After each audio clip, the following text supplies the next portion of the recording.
India में हर साल 1 crore death होती है, जिसमें से 39% अकेले हार्ट अटैक की वजह से होती है।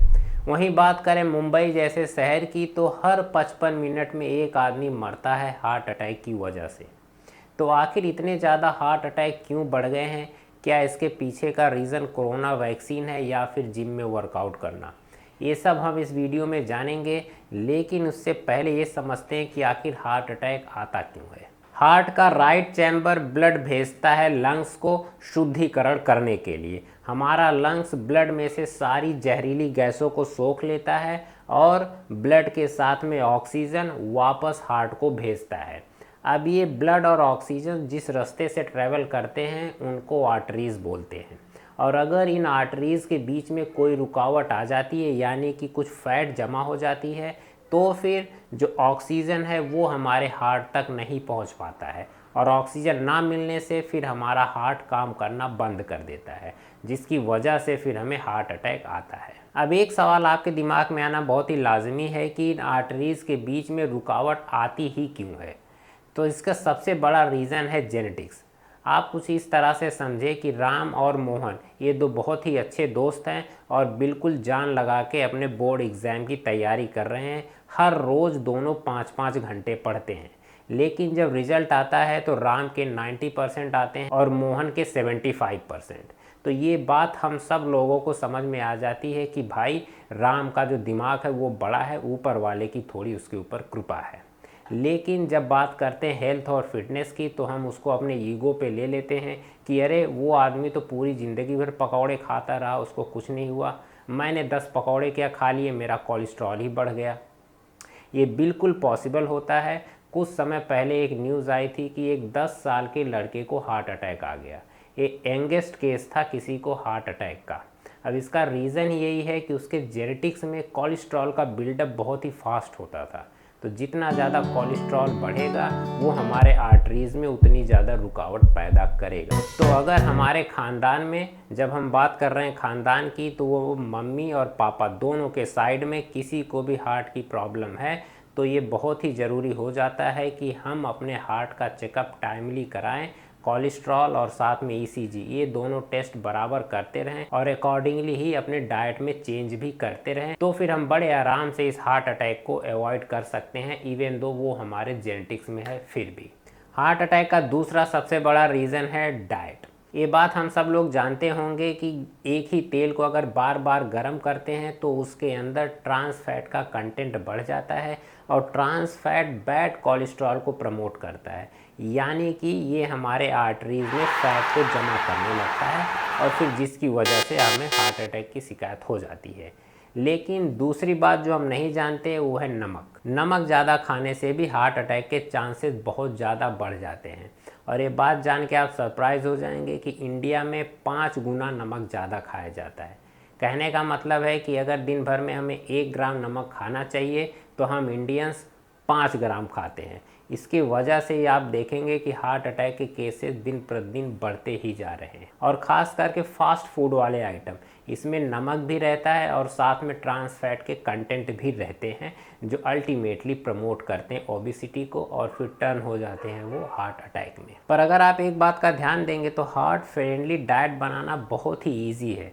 आपको करना कुछ नहीं है, बस शुद्ध तेल का यूज़ करना है। जो भी तेल हमारे इंडिया में बनते हैं वो सारे हार्ट फ्रेंडली हैं, फिर चाहे वो मूंगफली हो, मस्टर्ड हो या फिर सेसमे सीड हो, सारे ही ऑयल बेहतर हैं। और दूसरा, हमें सॉल्ट इनटेक को मिनिमाइज़ करना है। ग्रीन वेजिटेबल्स हमारे डाइट में तो रहती ही हैं, इतना ही काफ़ी होता है एक अच्छे हार्ट के लिए। और ऑब्वियसली फ्रूट्स एंड नट्स तो रहने ही चाहिए। रीज़न नंबर 3 और सबसे ज़्यादा कंट्रोवर्शियल है जिम। आपने खबरें पढ़ी होंगी कि कोई सेलिब्रिटी वर्कआउट कर रहा है और अचानक से उसको हार्ट अटैक आ गया। कोई ट्रेडमिल पे दौड़ रहा है और वहीं पे दम तोड़ दिया।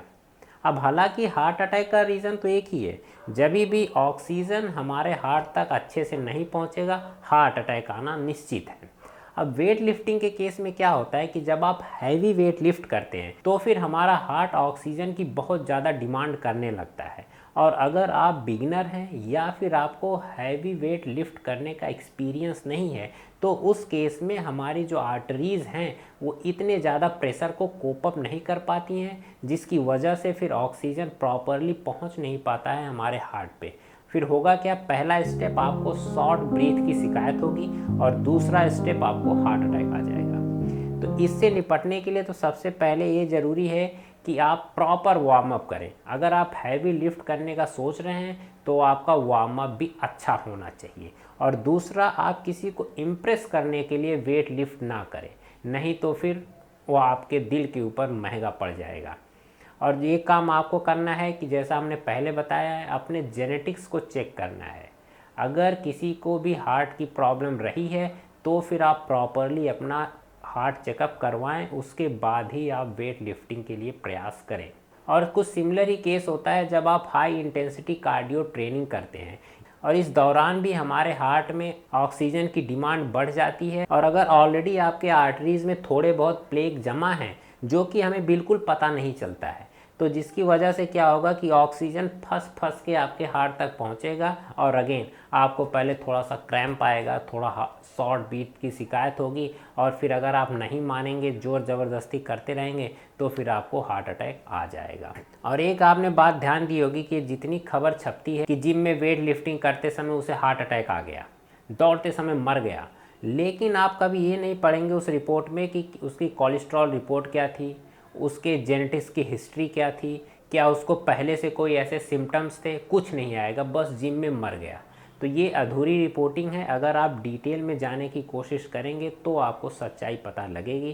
कहने का मतलब है कि जिम करने से हार्ट अटैक नहीं आता है। रिसर्च के मुताबिक जिम करने से हार्ट की मसल्स और ज़्यादा मजबूत होती हैं। लेकिन जैसे सारे चीज़ों के साथ में है, टर्म एंड कंडीशन तो यहाँ पे भी लगी हुई है, आपको उसका अच्छे से फॉलो करना है। रीज़न नंबर 4, कोविड-19। कोरोना आने के बाद से हार्ट अटैक के केसेस ऑलमोस्ट 35% तक बढ़ गए और ख़ास करके 18 से 35 साल के लोगों में, जो बड़ा ही कंसर्निंग था। इसीलिए इंडियन हेल्थ मिनिस्ट्री ने एक एडवाइजरी जारी की कि अगर किसी को भी एक्यूट कोविड-19 हुआ था, यानी कि वो कोरोना की वजह से हॉस्पिटलाइज हो गया था, तो अगले 2 से 3 साल तक वो बिल्कुल हार्ड लेबर को अवॉइड करे, यानी कि कोई वर्कआउट नहीं, कोई जिम नहीं, कोई भी ज़्यादा मेहनत वाला काम नहीं।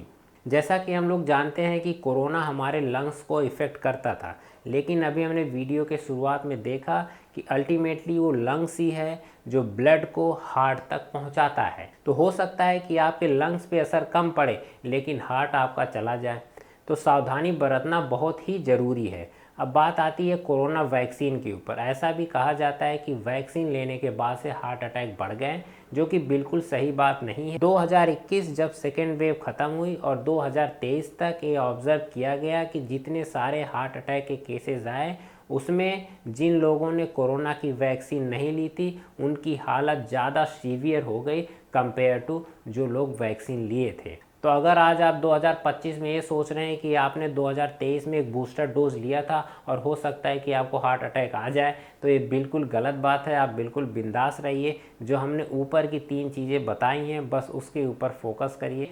बाकी आपको हमारा कंटेंट कैसा लग रहा है एक बार कमेंट बॉक्स में ज़रूर बताएं। चैनल को सब्सक्राइब कर दें और वीडियो को लाइक।